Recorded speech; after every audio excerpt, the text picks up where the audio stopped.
رب العالمين والصلاة والسلام على سيد الأنبياء والمرسلين وعلى آله وأصحابه أجمعين. أما بعد فأعوذ بالله من الشيطان الرجيم. بسم الله الرحمن الرحيم.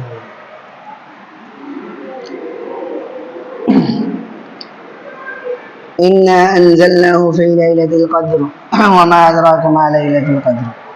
سبحان ربك رب العزة عما يصفون وسلام على المرسلین والحمد للہ رب العالمین. محترم معزز سامعین کرام، اللہ رب العزت نے رمضان کو بہت ہی بابرکت والا، فضیلت والا مہینہ بنایا ہے اور اس میں نیکیوں کا ثواب بہت زیادہ بڑھا دیا. اور اس پر مزید احسان یہ ہوا کہ اللہ نے فرمایا روزہ میرے لیے ہے اور میں خود روزے کا بدلہ ہوں. یعنی روزے کے بدلے میں اللہ کیا دیں گے، کتنا دیں گے، کوئی اس کی مقدار متعین نہیں فرمائی.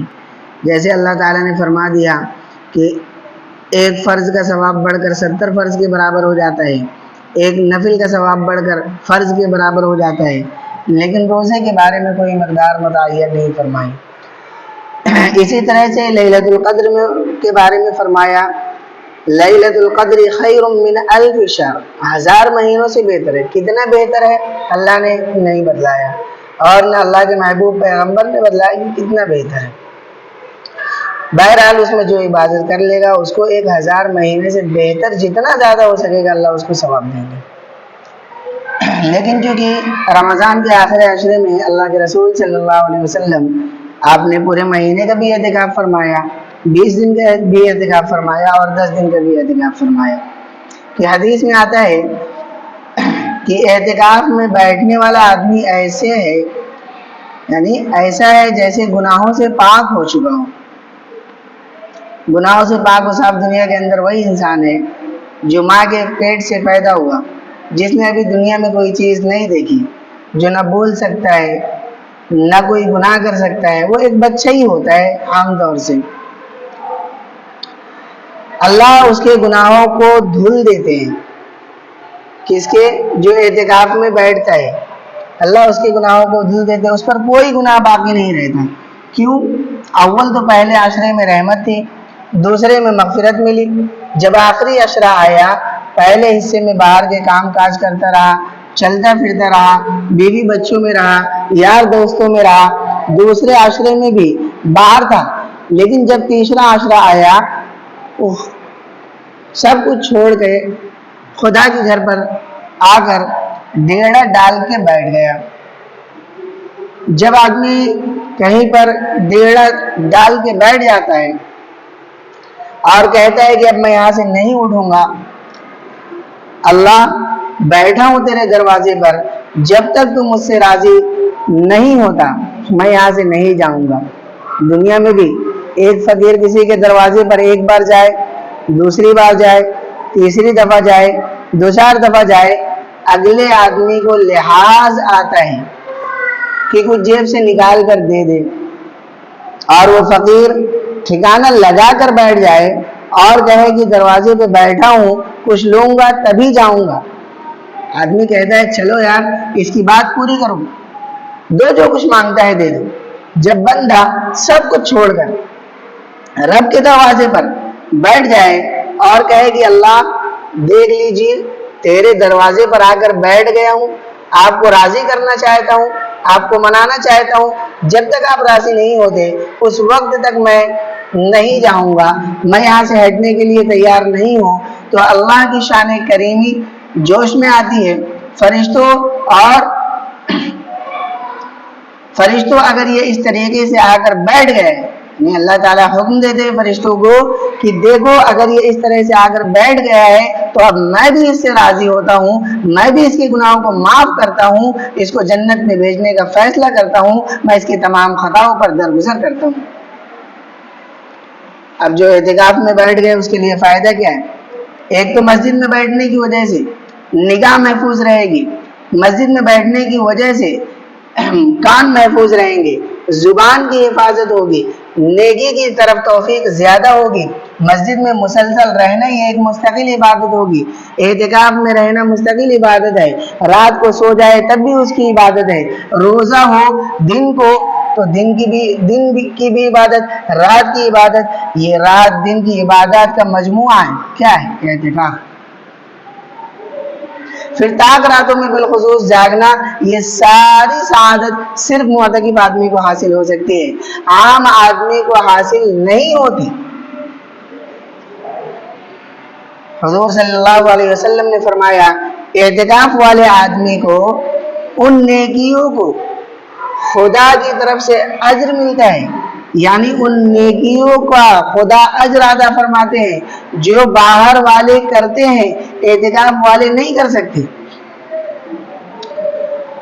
ایک آدمی دوست ہے، یار ہے، رشتہ دار ہے، بیمار ہو گیا، اب اندر بیٹھا ہوا اعتکاف میں دل بے چین ہو رہا ہے، میرا بہت قریبی دوست تھا، میرا بہت اچھا رشتہ دار تھا، میں اگر اعتکاف میں نہیں ہوتا تو اس کی عادت کے لیے میں چلے جاتا. معتکف آدمی سوچتا ہے کاش میں بھی باہر ہوتا تو میں بھی یہ کام کر لیتا، اب میں بھی عادت کر کے آتا. اس نے سوچا اور خدا نے اس کو اجر عطا فرما دیا. پتہ چلا کہ فلاں آدمی فوت ہو گیا، کسی کے وقت کسی کی زندگی پوری ہو گئی تھی، وقت پورا ہو گیا تھا، اللہ تعالیٰ کا فیصلہ ہو چکا، اللہ تعالیٰ نے اس کو اپنے پاس بلا لیا. تو اب دل میں خیال آئے کہ کاش میں باہر ہوتا تو میں بھی اس کی جنازے میں شرکت کرتا. ساری دنیا چلی گئی، سارے لوگ چلے گئے، سارے دوست احباب رشتہ دار چلے گئے، یہ سوچتا ہے میں مسجد میں بیٹھا ہوں، میں اعتکاف میں بیٹھا ہوں، کاش میں بھی وہاں پہنچتا. فرمایا جتنے لوگ جنازے میں شریک ہوں گے جو اجر ان کو ملے گا وہی اجر تمہارے حصے میں بھی لکھ دیا جائے گا، انہیں اعتکاف کرنے والے کے حصے میں. اللہ اس کو محروم نہیں کرتے. ایک بہت بڑے بزرگ نے لکھا ہے کہ دنیا میں ہر محب اپنے محبوب کو راضی کرنے کے لیے مختلف حربے استعمال کرتے ہیں کہ کسی طریقے سے میرا محبوب مجھ سے راضی ہو جائے. 5 طریقے لکھے گئے غالباً کہ اس 5 طریقے سے اس کو راضی کرنے کی کوشش کرتا ہے. ایک یہ تو کہ چکر لگاتا رہتا ہے، باہر گیا پھر آیا، کہ کسی وقت تو پوچھ لے گا کیوں آئے ہو. دوسرا طریقہ یہ ہے کہ محبوب کو راضی کرنے کے لیے مال خرچ کر دیتا ہے، یعنی اس کے من پسند کے مطابق جیسا وہ چاہتا ہے ویسا خرچ کرتا ہے، جو کچھ وہ بولے اس کے حساب سے خرچ کرتا ہے. تیسرا طریقہ محبوب کو راضی کرنے کے لیے بھوک پیاس کی شدت کو برداشت کرتا ہے.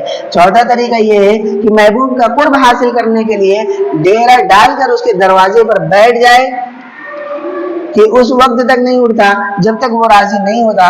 5واں طریقہ یہ ہے کہ اپنا گھر بھی چھوڑ دیا، بیوی بچوں کو بھی چھوڑ دیا، اپنا وطن بھی چھوڑ دیا، اب تک کہ اپنا لباس بھی چھوڑ دے. جو کپڑے پہنے ہوئے تھے ان کو اتار کر ایک فقیرانہ لباس پہن کر، سادے سے کپڑے پہن کر اس کے دروازے پر آ کر فقیروں کی طرح، دیوانوں کی طرح دستک دیتا ہے، بار بار چیختا ہے، اس کو یاد کرتا ہے. یہ محبت کی انتہا ہو جاتی ہے. اس کے بعد یقیناً اس کو محبوب مل ہی جایا کرتا ہے. تو یہ تمام منازل محبت ہیں، یہ محبت کی منزلیں ہیں. در حقیقت ہر مسلمان اللہ کا محب ہے، اللہ ہمارے محبوب ہے. حضور سب سے بڑے محب تھے.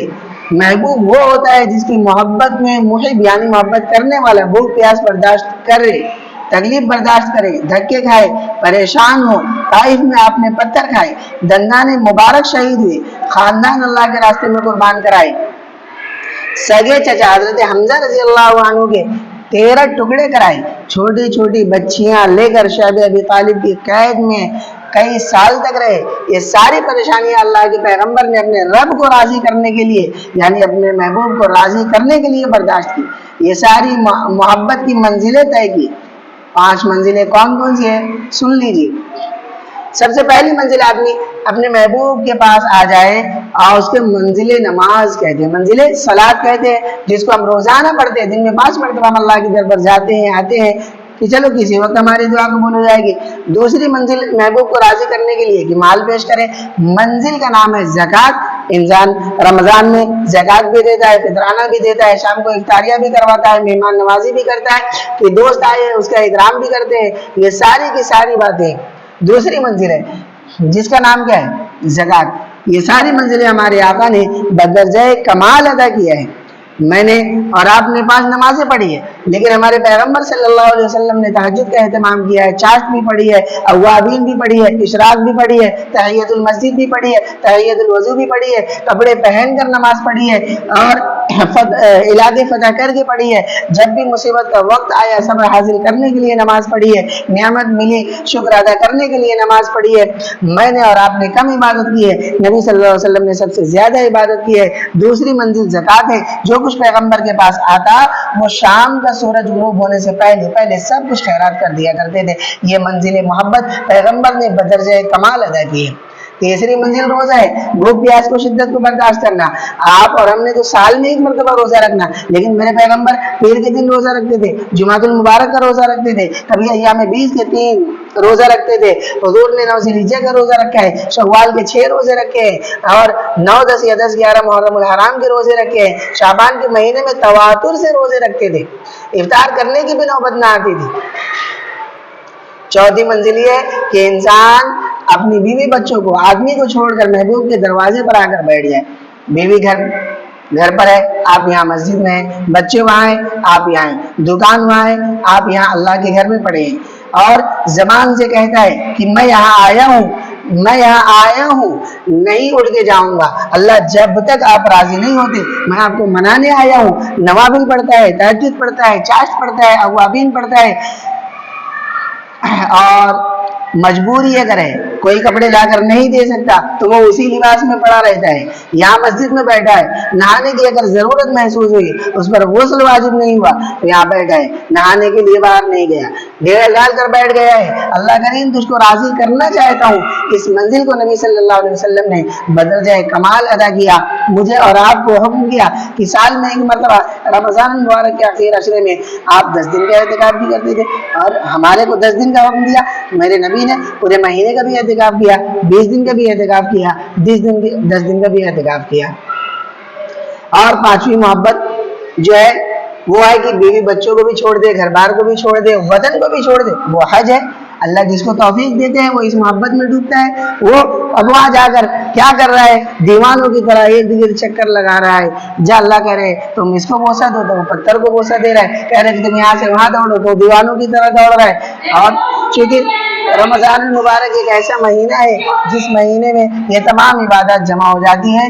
نماز رمضان میں، زکوٰۃ رمضان میں تقریباً لوگ ادا کرتے ہیں، اور فطرانہ ادا کیا جاتا ہے۔ دوسری منزل بھی رمضان میں طے ہوتی ہے۔ تیسری منزل بھوک پیاس برداشت کرو، یہ منزل بھی رمضان میں طے ہوتی ہے۔ چوتھی منزل اعتکاف میں بیٹھ جاؤ، یہ منزل بھی رمضان میں طے ہوتی ہے۔ اور خوش نصیب ایسے بھی لوگ ہیں جن کو یہ سعادت نصیب نہیں ہوتی، اور کچھ نہیں تو 4 منزلیں آپ یہاں طے کرتے ہیں۔ یہ اعتکاف ان اہم ترین منزلوں میں سے ایک منزل ہے، اور سب سے بڑا مسئلہ ہے کہ جو اعتکاف میں بیٹھا ہے اسے لیلۃ القدر نصیب ہو جاتی ہے۔ اللہ ہم سب کو لیلۃ القدر نصیب فرمائے۔